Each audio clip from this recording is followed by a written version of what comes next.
नमस्कार, म अभिषेक लामिछाने यहाँहरूलाई स्वागत छ हाम्रो युट्युब च्यानलमा। आज पुनः हामी एउटा नेक्स्ट मार्केट अपडेट ल्याएर तपाईँहरूमा प्रस्तुत हुँदैछौँ र आजको श्रृङ्खलामा चाहिँ हामीले बजार कुन डिरेक्सनमा हिँडिरहेको छ, बजार कसरी हिँडिरहेको छ र भोलिको दिनमा कहाँ चाहिँ बजारको सपोर्ट रेसिस्टेन्सहरू छ र बजार कसरी हिँड्न सक्छ भन्ने कुराहरू, हाम्रो इन्डिकेटरहरूले कस्तो इन्डिकेट गरिरहेको छ, क्यान्डलस्टिक प्याटर्नले के देखाउँछ भन्ने कुराहरू चाहिँ आजको एपिसोडमा डिस्कस गर्नेछौँ। केही समय अगाडि बजारले 1560 को हाई बनाएर अहिले केही समयदेखि बजार 1360 देखि 1440 को रेन्जमा घुमिरहेको देखिन्छ र अब चाहिँ यो हप्ता बजारले तपाईको कस्तो रियाक्सन दियो र अब चाहिँ बजारले कस्तो डिरेक्सन लिन सक्छ भन्ने कुरा हामीले बुझौँ।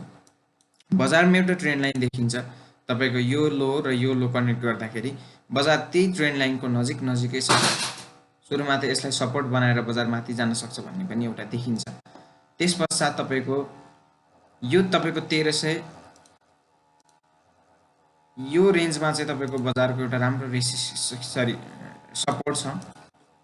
यो रेन्जमा लगभग तपाईको 1360 मा एउटा सपोर्ट छ।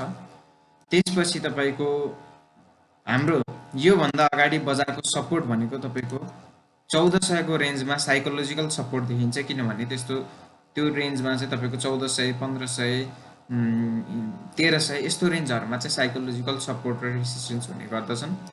यहाँ चाहिँ तपाईको के छ भने साइकोलोजिकल सपोर्ट छ यो रेन्जमा र बजार साइकोलोजिकल सपोर्ट नजिकै छ एकदम, र त्यो भन्दा तल 1360 मा चाहिँ तपाईको एउटा सपोर्ट जोन छ। यसलाई चाहिँ हामीले रेन्ज भनौं अथवा सपोर्ट जोन भनौं। यो चाहिँ एउटा साइकोलोजिकल सपोर्ट छ लेभल।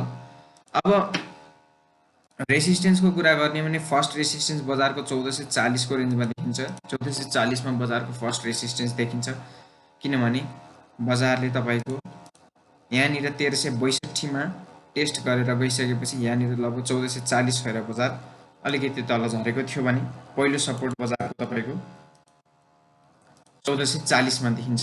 पहिलो रेसिस्टेन्स बजारको 1440 मा देखिन्छ। यसैगरी बजारको दोस्रो रेसिस्टेन्स भने 1480 मा देखिन्छ।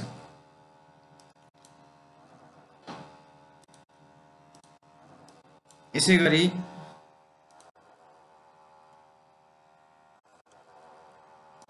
बजार अहिले यहाँ छ 1408 को रेन्जमा छ बजार। पहिलो तपाईको साइकोलोजिकल सपोर्ट भनेको 1400 को रेन्जमा देखिन्छ। त्यसपछि तपाईको यदि यो साइकोलोजिकल सपोर्टलाई बजारले तोडेर तल आयो भने त्यसपछिको सपोर्ट तपाईको 1360 को रेन्जमा देखिन्छ।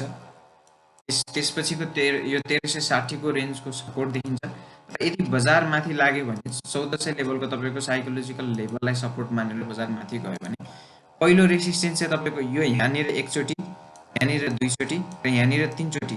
पहिला चाहिँ दुईचोटी सपोर्ट र त्यसपछि ब्रेकडाउन गरेर रेसिस्टेन्स, सपोर्ट अनि ब्रेकडाउन गरेर रेसिस्टेन्सको रूपमा तीनचोटी टेस्ट गरिरहेको हुनाले यो पनि एउटा राम्रो तपाईको रेसिस्टेन्सको रूपमा एक्ट गर्न सक्छ। त्यही भएर 1440 को रेन्जमा एउटा सपोर्ट देखिन्छ र 1440 को रेन्ज पछि तपाईको 1480 मा अर्को सपोर्ट देखिन्छ।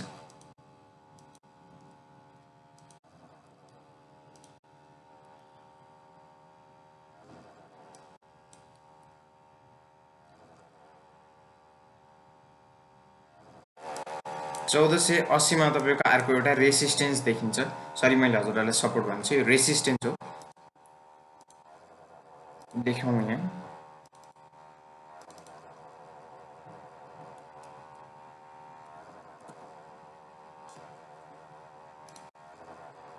यो चाहिँ तपाईको 1480 को रेन्जमा सेकेन्ड रेसिस्टेन्स छ भने तपाईको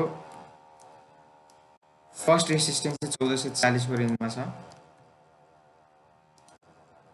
साइकोलोजिकल तपाईको सपोर्ट भनेको तपाईको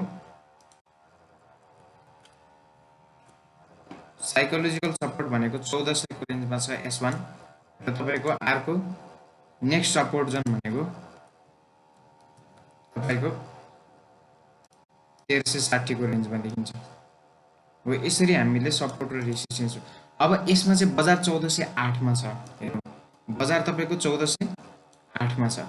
बजार 1408 मा भइसकेपछि यदि बजारले तपाईँको 1400 को साइकोलोजिकल लेभललाई तोडेर तल गयो भने बजारले अर्को टेस्ट गर्न सक्ने सम्भावना भनेको 1360 को रेन्जमा हो, जुन कि पहिला तपाईँको 1362 बाट बजार फर्केको थियो।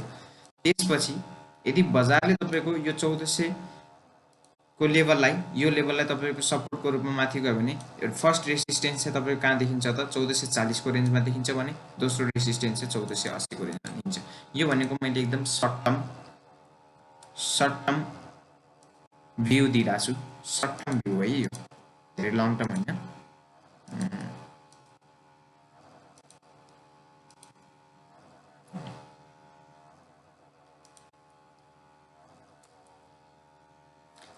अब सपोर्ट र रेसिस्टेन्सको कुरा भइहाल्यो।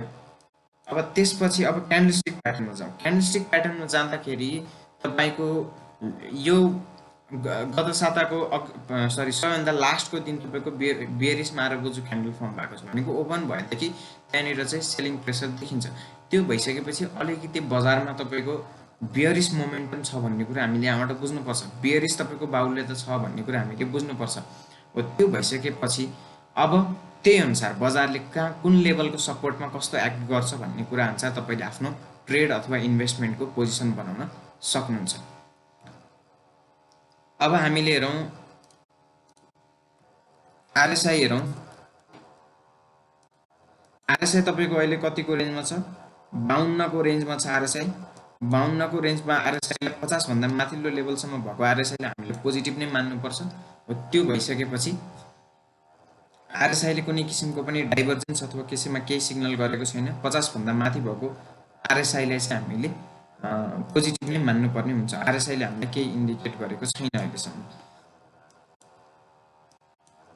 भोल्युम हेर्ने हो भने भोल्युम तपाईँको यो तपाईँको यो सातामा बजार 1362 देखिबाट माथि 1440 सम्म पुगेर अहिले झरेको थियो भने हाईबाट झर्दाखेरि तपाईँको बजार थोरै घट्दो देखिन्छ र यो अलिकति बजार घट्दो क्रममा टर्नओभर पनि घट्नु, भोल्युम पनि घट्नु भनेको एउटा स्वाभाविक नै मान्नुपर्ने हुन्छ नेपालको सन्दर्भमा हेर्ने हो भने।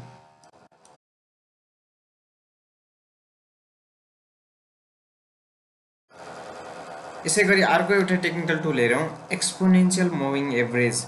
एक्सपोनेन्शियल मुभिङ एभरेज चाहिँ मैले किन युज गर्छु भने मुभिङ एभरेज भन्दा तपाईँको एक्सपोनेन्शियल मुभिङ एभरेजमा रिसेन्ट डेजहरूको वेटेज बढी राखिन्छ। त्यो भएको हुनाले अलिकति बढी एकुरेसी दिने भएको हुनाले चाहिँ मैले एक्सपोनेन्शियल मुभिङ एभरेज युज गर्छु। Exponential moving average 5 days versus 20 डेजको एक्सपोनेन्शियल मुभिङ एभरेज गरेर यहाँनिर हेर्ने हो भने लगभग तपाईँको यो क्यान्डलले चाहिँ 20 डेज मुभिङ एभरेज माथि खेलिरहेको हुनाले लगभग यो रेन्जलाई पनि, यो रेन्ज र तपाईँको 1400 को साइकोलोजिकल सपोर्ट पनि तपाईँको नजिकै भएको हुनाले त्यो रेन्जमा पनि बजारले सपोर्ट लिन सक्ने भन्ने सम्भावना पनि छ। र यदिमा यो सपोर्ट र यो मुभिङ एभरेजको सपोर्ट र यो साइकोलोजिकल लेभलको सपोर्टलाई तोडे मात्रै बजार 1360 मा जाने देखिन्छ। त्यो भएको हुनाले मुभिङ एभरेजले पनि 20 डेज एक्सपोनेन्शियल मुभिङ एभरेजले पनि यहाँनिर सपोर्ट दिइरहेको छ भने यहाँनिर चाहिँ तपाईँको दुईटा मुभिङ एभरेजको क्रस ओभर बिच यहाँनिर चाहिँ तपाईँको गोल्डन क्रस आएको थियो भने त्यो अहिलेसम्म कायम नै छ। यसरी टेक्निकल इन्डिकेटर्सहरूले हामीलाई यसरी इन्डिकेसनहरू दिइरहेका छन्। आरएसआईले भने हामीलाई अहिलेको समयमा कुनै पनि सङ्केत गरेको छैन भने exponential moving एभरेजको cross ओभरले golden cross यहाँनिर बनाएको थियो भने यहाँनिर चाहिँ 20 मुभिङ एभरेज नजिकै आएर नेप्से खेलिरहेको हुनाले यहाँ यो र तपाईँको 1400 को साइकोलोजिकल सपोर्ट लेभल नजिक भएको हुनाले यहाँ यो बिन्दु पनि तपाईँको एउटा सपोर्टको रूपमा काम गर्न सक्ने देखिन्छ। र यसै गरी मैले भनिहालेँ फर्स्ट सपोर्ट भनेको हाम्रो साइकोलोजिकल सपोर्ट 1400 को लेभलमा छ भने दोस्रो सपोर्ट हाम्रो 1362 1360 को लेभलमा छ। र यसै गरी पहिलो रेसिस्टेन्स हाम्रो 1440 को रेन्जमा छ, जुन चाहिँ तपाईँको बजारको रिसेन्ट हाई थियो। बजारको रिसेन्ट हाई तपाईँको 1440 थियो भने यो चाहिँ पहिलो रेसिस्टेन्स बनेको छ भने बजारको दोस्रो तपाईँको रेसिस्टेन्स भने 1480 मा देखिन्छ। यसरी तपाईँले बजारमा चाहिँ कहाँनिर डिमान्ड आउन सक्छ र कहाँनिर सप्लाई हुन सक्छ भन्ने कुराहरू मध्यनजर गर्दै आफ्नो ट्रेड सेटअप र आफ्नो पोजिसन बनाएर ट्रेड गर्नुभयो भने प्रफिटेबल हुन्छ। र यो भिडियो पूर्ण रूपमा एजुकेसनल पर्पसको लागि मात्र हो, कसैको लागि कुनै पनि एउटा सजेसन्स र रेकमेन्डेसन होइन। यसै गरी फेरि पनि मार्केट अपडेटहरू हामीले लिएर आउने नै छौँ। आजको लागि यति नै। हस्त, धन्यवाद।